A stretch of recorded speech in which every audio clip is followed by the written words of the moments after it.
एक बार की बात है। यमराज अपने यमदूत को धरती पर एक औरत को लेने के लिए भेजते हैं।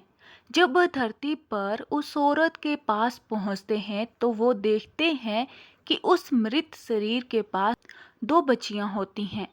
एक बच्ची अपनी माँ के साथ खेल रही थी और एक बच्ची रोते रोते सो गई थी।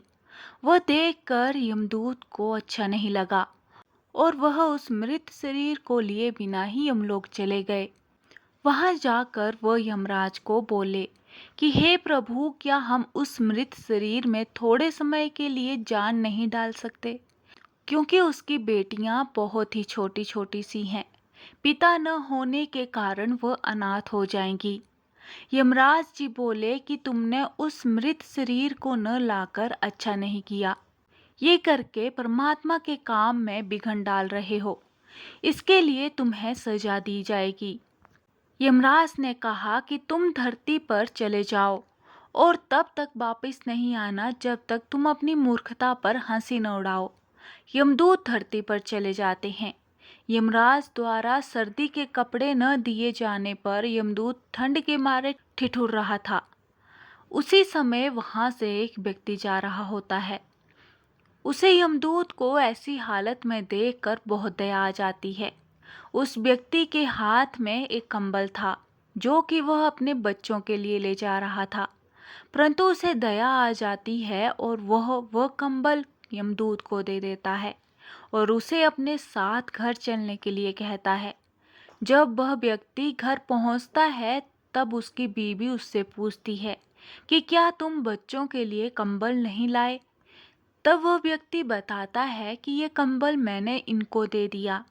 तब उस व्यक्ति की बीवी गुस्सा होकर बोली कि इस कंबल की ज्यादा जरूरत इन बच्चों को है।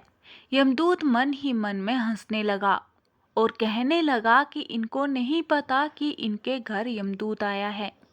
वह व्यक्ति चमड़े के जूते बनाया करता था और वहां रहते रहते यमदूत भी ये बनाना सीख गया। यमदूत इतने अच्छे चमड़े के जूते बनाया करता था कि सभी लोग उनसे चमड़े के जूते बनवाने आते थे। एक बार उस नगर में राजा ने अपने सिपाहियों को उस व्यक्ति के घर भेजा। वह सिपाही उस व्यक्ति के घर एक चमड़ा लेकर जाता है और कहता है कि ये चमड़ा लो। ये चमड़ा आपको कहीं नहीं मिलेगा और तुम इस चमड़े से राजा के लिए सुंदर से जूते बना दो। परंतु यमदूत ने उसके जूते बनाने के बजाय स्लीपर बना दिए। उस समय स्लीपर उस व्यक्ति के लिए बनाए जाते थे जिसकी मृत्यु हो गई होती है। वह स्लीपर देखकर वह व्यक्ति बहुत क्रोधित हुआ। वह सोचने लगा कि राजा अब उसका क्या हश्र करेंगे। जब यमदूत से उसकी दांत फटकार सुनी तब उन्हें बहुत हंसी आने लगी। इतने में वह सिपाही आता है और कहता है कि तुम उस चमड़े की स्लीपर बना देना, क्योंकि राजा की मृत्यु हो गई है। तब वह व्यक्ति यमदूत से माफी मांगने लगे। तब यमदूत बोले कि मैं तो अपने कर्मों द्वारा किए गई सजा को भुगत रहा हूँ। काफी समय बाद उस व्यक्ति की दुकान पर एक लड़की आई अपनी दो बेटियों के साथ। वह लड़कियां अपनी शादी के लिए जूते बनवाने आई थीं। उन लड़कियों को देखते ही यमदूत को याद आता है कि यह वही लड़कियां हैं जो उस मृत महिला के पास रो रही थी। तब यमदूत उस महिला से पूछते हैं कि ये बच्चियां कौन हैं। तब वह बताती है कि ये लड़कियां अनाथ हैं। इनके पैदा होते ही 2 साल बाद इनकी माँ इनको छोड़कर चली गई थी। मेरे पास भी संतान नहीं थी, इसलिए मैंने उन्हें गोद ले लिया और मेरे पास बहुत संपत्ति है और आगे जाकर यही दोनों मेरी संपत्ति की मालकिन बनेगी। तब यमदूत को खुद पर हंसी आई। उसे अपनी मूर्खता का एहसास हुआ। तब वह 3 बार हंसा। फिर वह व्यक्ति यमदूत से कहता है कि अब आप 3 बार हंस चुके हो। अब आप मुझे अपनी हंसी का कारण बताएं। तब यमदूत उस व्यक्ति को सारी बात बताता है और कहता है कि आज मुझे पता चला कि जो होता है अच्छे के लिए होता है। जो हो रहा है वो भी अच्छे के लिए हो रहा है और जो होगा वो भी अच्छे के लिए होगा। परंतु अगर कोई किसी महिला के साथ गलत कर रहा है, उसके साथ अन्याय कर रहा है तो वह अच्छा नहीं है। तो दोस्तों, यही आज की सच्चाई है। अन्याय को सहन नहीं करना चाहिए, अन्याय के खिलाफ आवाज उठानी चाहिए। परंतु इस स्थिति में ये नहीं सोचिए कि जो हो रहा है अच्छे के लिए हो रहा है। इस समय आपको न्याय के लिए आवाज उठानी चाहिए। एक बात जरूर याद रखिए कि परमात्मा हमें हमारे कर्मों का ही फल देते हैं। परमात्मा जो भी करता है अच्छे के लिए ही करता है। दोस्तों, भगवान जो करता है अच्छा ही करता है। ये कहानी है तो ऐसे गांव की जहाँ की खुशहाली और समृद्धि हमेशा ही बनी रहती थी। इन गांवों का नाम था नंदी और रोहड़। ये शहर से सटे दो ऐसे गांव थे जो सबसे ज्यादा धनी और अमीर थे। लेकिन इन दोनों गांवों में कुछ विभिन्नताएं थी। नंदी गांव के लोग भगवान को बहुत ज्यादा मानते थे, लेकिन रोहड़ गांव के ज्यादातर लोग नास्तिक थे, भगवान को नहीं मानते थे।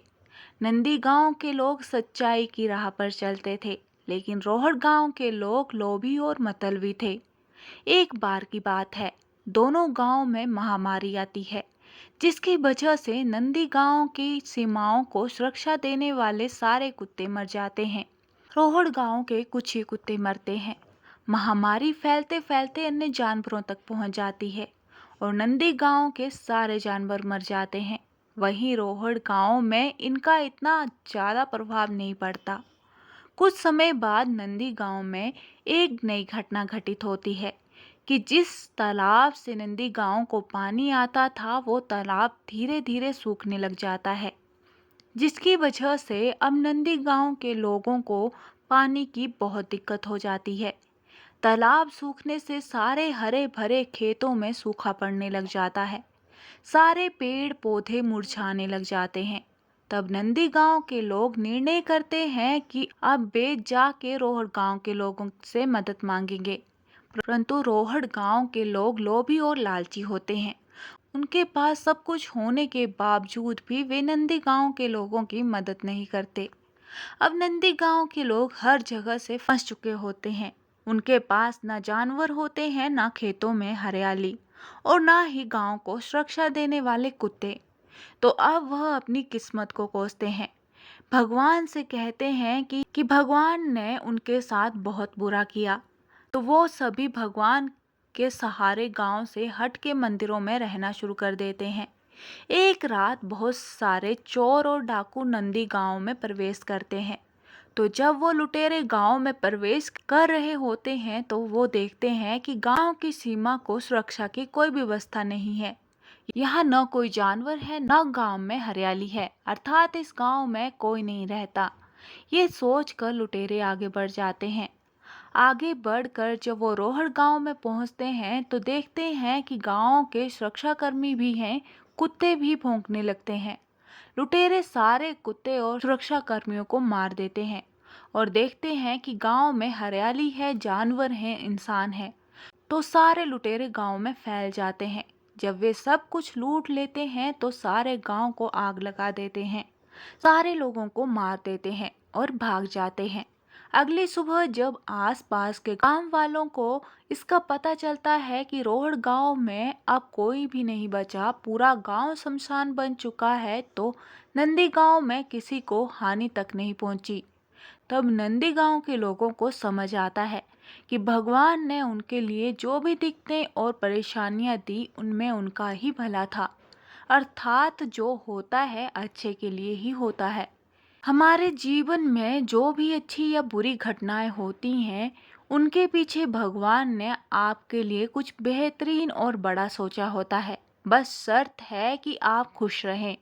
दोस्तों, इसके बारे में आपकी क्या राय है, हमें कमेंट बॉक्स में ज़रूर बताएं और ज़्यादा से ज़्यादा शेयर और लाइक कीजिएगा। और आपसे विनम्र निवेदन है, अगर चैनल पे नए हैं तो चैनल को सब्सक्राइब करना ना भूलें। मिलते हैं किसी और वीडियो के साथ।